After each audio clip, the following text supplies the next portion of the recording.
So, Kevin, this is the big weekend of the release of Black Panther 2. And I know in your bio, in your book, on your site, you were part of the Black Panther 1 series. I don't know if you were part of Black Panther 2. Tell me about your role as a stuntman on Black Panther. And of course, the $1 million question, man, we got to ask you about T'Challa.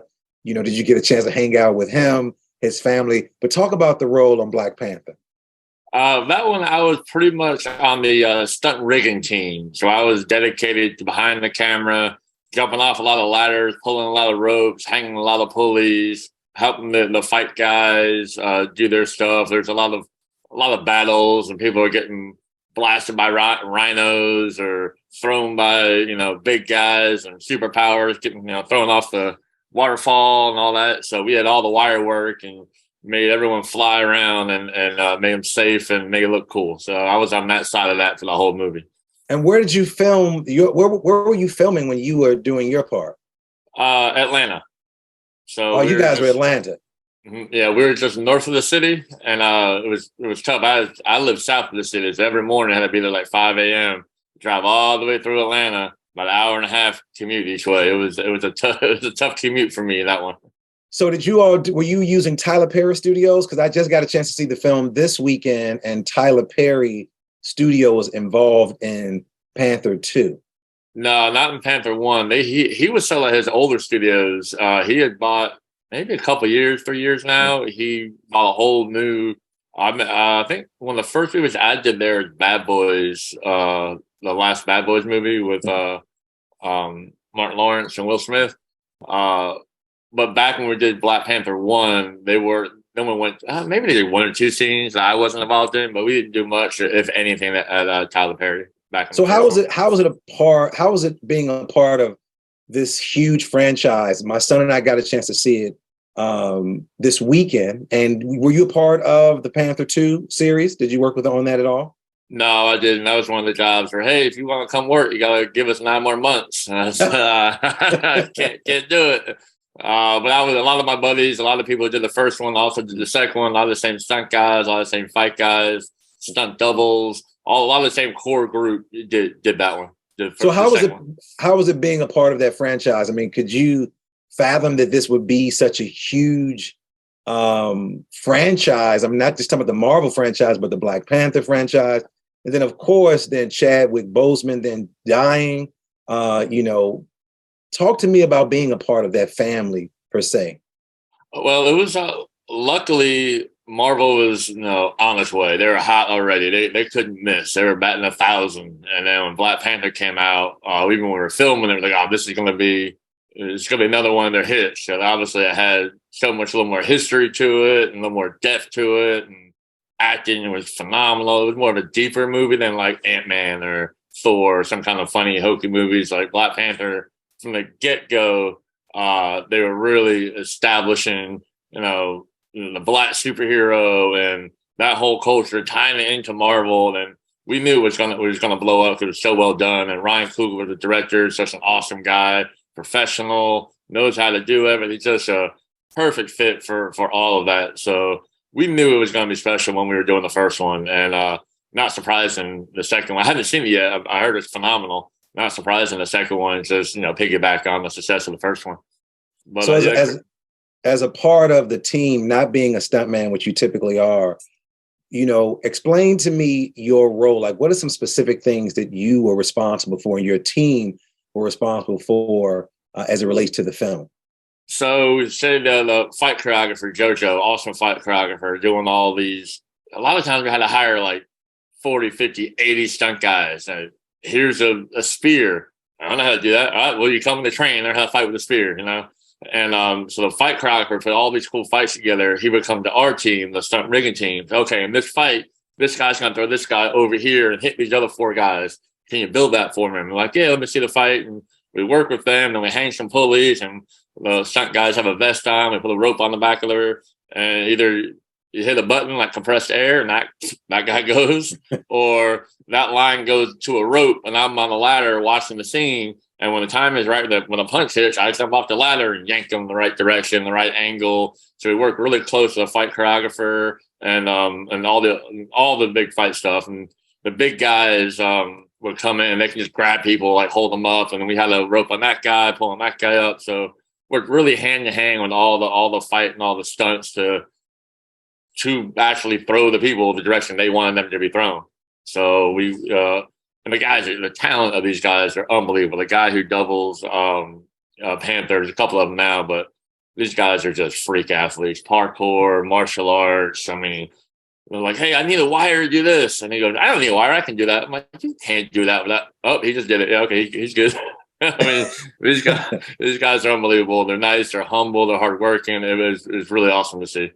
So did you get a chance to spend any time with any of the cast members? I know you're working nonstop. Was there a cast member that you might have just sort of had a connection with or just hanging out with them, or you were just doing your own thing? A little bit, not as much as some of the other movies, because they were doing we did a lot of their doubles. It was so busy, so many fights, so many acting pieces. So there's like 4 different things going on at the same time.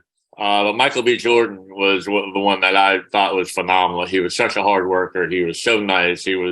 But everyone was just all into their character and what they wanted to do. How can I make this better? What kind of fight choreography should I do? And so they were always asking for more time with the stunt guys, more time to work on their stuff, and what's the best way to do this. And it was very collaborative. And it was, I said, Michael B. Jordan, I kind of vibed with him a little more than the rest of the guys. But Chadwick, he's just a pure actor. I mean, you've probably seen a bunch of his other movies like 42, The Robinson Story. He's a Broadway act. He just could do everything. And Michael B. Jordan, to me, feels a little more like me. He's an athlete who acts kind of like how he is, but he's awesome. He works on his craft. And Chadwick is he was just a star in just a theater. He just could make himself be anything, anybody. And he was fun to watch someone that talented work. You know, I stepped away. I don't want to mess up anything that he's got going on. So when he needs me, I'll be here. But I just gonna watch that man work. And how he handled his sickness and tell anybody and kept that all in house is just crazy. And shocking when it all came out and how long he dealt with it and hid it, and kept it in that family. It was really a testament to who he is and what he's all about. So being a part of, a film like Black Panther, let's just say, you're a white guy watching this sort of fictitious African community that's being built. Were there some things that you learned culturally about that experience, or were you just, I'm here, paid to do a job, I'm not connected to what's actually going on? No, definitely. You're immersed in the culture, and they did a good job of, it's Marvel, it's fake, it's Wakanda, it's a fake world, vibranium. So doing some of the Marvel movies are like, yeah, okay, I'm in a spaceship, or you can kind of take reality out of it. They did a really good job of being in that fake universe, but bringing a lot of real, raw emotion from our real world into that universe, which of course spills over. And I used to live in Baltimore as a teacher, and I'm pretty comfortable in in that kind of world of and knowledgeable and more, firsthand experience and some of the Black struggle, if it were. So I loved it. I leaned full in. Other people, gosh, I'm here to support, guys. What do you want me to do? Obviously not a whole lot of roles in front of the camera for a lot of white guys in that movie, which, good and bad things. So many young Black stunt guys got their first start and have blown up since then. You need to hire like 150 people. All right, I only know like 40 really great Black stunt guys. All right, we need 100 of them. All right, well, tell all their buddies, let's train them. Let's go. Let's see. So back up. So somebody came to you like, hey, Kevin, man, how many Black men do you know that can do X, Y, and Z? So you go through your role of that. You're like, all right, I talk Baltimore. Okay, so that Keyshawn is probably like 25 now. Like if Keyshawn can call Eric and he can call Earl, that's so funny, man, to even think about that and fathom. I liked how you said, I was immersed in the culture you can't not be in Baltimore and not be immersed in Black culture as a teacher. I don't care where you're from, because the majority of the teachers are white folks in the school system, which is nationally the average, but then Baltimore City, it's a Black city. So I really appreciate you saying that. As you're watching the film, and when you're watching the film with your children or with your family or your friends, are you talking about the role that you played in a scene? Like, so if you were in Ant-Man, we know the role you played in Ant-Man, and we like, here I come, there I pulled that person. Do you ever talk to people like that when you're watching a film? Yeah, if people are interested. I mean, films like that are just more visceral and real. I don't want to take them out of I don't want to break that fourth wall and let them enjoy it. Yeah. But if they ask me a question, hey, what was a cool scene? Oh, in this scene, here's what happened. Here's behind the scenes. I got a bunch of like, because a lot of times we'll film it with just with our iPhone. You're like, see how this looks. And we just, all right, go. And then we show the director, hey, just kind of what you like. Oh, yeah, that's perfect. Do that again. Cool. And a lot of that's still on my phone. I can pull back a bunch of behind the scenes stuff that we did that I love to share and talk to people about. It makes it, if they want to experience a movie in that level behind the scenes, I'm all for it. I love it, but I don't want to throw it out there before they want it. I don't want to take them out of that movie experience for them. But there's there's one scene where, Black Panther being just covered by everybody, does the whole superhero breakout, and it's all slow-mo, and the guys are all yanked everywhere. And I got a video of that on my phone. And so you all are pulling him back. When he burst out, you're the one that's the cord. Yeah. Pushing the button and the cord pulls. Yeah, there's about 8 guys on wires, about 5 or 6 guys not on wires. So the guys on wires get yanked, and the other guys just kind of throw their own reaction and then land in a way that he can run up the hill and do that all again. So there's a lot of cool and stuff like that. We spent probably 2 days just on that, So that times 1,000 little pieces of that movie, we spent days and days and days just doing those things to make it perfect. So the day we film it, it's done. Move on, do the next one. So I mean, Kevin, think about this for a second. You're a teacher. I'm a teacher. Well, I was going to be a teacher.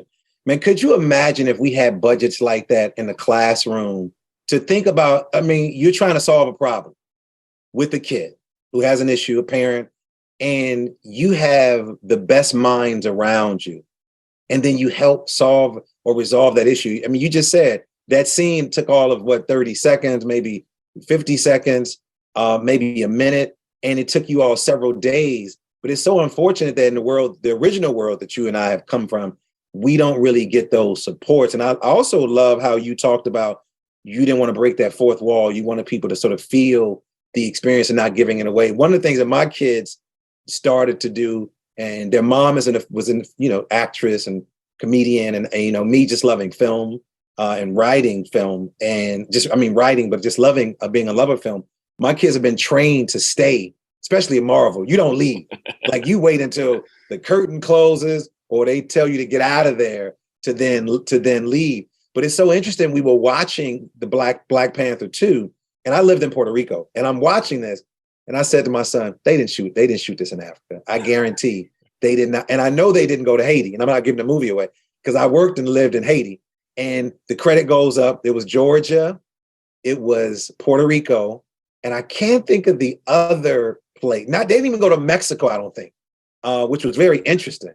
And so, because I'm looking where are they shooting, when they say thank you, I want to thank Georgia, I want to thank Illinois. That means that they were there. So we watched the credits, and my son is just blown away with the titles. There's so many people that's involved in something of this magnitude, and you get a chance to play a major role in that. And then, of course, the tragedy of the main character, of course, dying. I think the entire world paused Chadwick Boseman transition, because this film is such a powerful film. It's a man that many people loved, and then he was dealing with the sickness that many men, in particular men of color, deal with when you talk about colon or prostate cancer, things of that nature. So watching part 2 was really hard for, I'm sure, many people, because you're talking about how do we grieve in urban environments? How do we grieve as people of color? How do we grieve as actors and educators and all those other professions? Because throughout this entire film, there was this common theme of how does one grieve, and do we ever sort of get over the whatever it is. And then so it was a very moving film, the second one, and then to include more people of color, like people in Latin America, the Mayans and Haitians. I think it was very well done. So to be a part of that franchise has to be a great thing. And then, of course, you saying being connected to some of the things that were taking place. Anything else you want to share about Black Panther, things that we might some little secrets you want to give away, let us know, or just any other things that you want to just share. I just think, well, looking back on all those little behind the scenes things I was going through before we jumped on this call, I said, man, that was that guy's first job.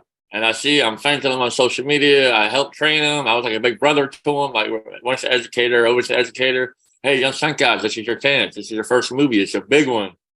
Humble yourself. It's not always going to be like this. Next movie, they're going to look for all cowboys. And guess what? You're not a cowboy. So go learn how to ride a horse. Go, be a real professional stuntman, because you're not just going to have, random jobs that are just kind of like this all the time. And now looking at these guys who are just taking that and just have careers of their own. Now they're the big brother. The other people are coming up, and just the amount of, again, Atlanta's a very dominantly black city, or very predominantly black city, and just the amount of jobs and opportunity it gave to so many people who maybe not have had it, may have had it, just how they ran with it. Even if they do a stunt, a guy did the first stunt, cool. Oh man, well, I like that camera stuff. How would I do that? Talk to that guy. Never that guy. A couple of guys who started stunt work and now behind the camera are cameramen now, because they got in that movie set, and now they're going to teach their schools, and all the universities in Georgia are building up those kind of degrees and certifications so people can get into film, because there's so much film down there. It's just really jump started so many people's career that was awesome to be around and see that. And plus, for social media, I can check up on these people. I see all the behind the scenes footage of people posting. Like, oh yeah, that man, I'm so happy that guy's still killing it. So that, to me, that makes me feel so good. Like, as educators and a person who's like a mentor, that makes me feel awesome. That job has created so many great careers for people.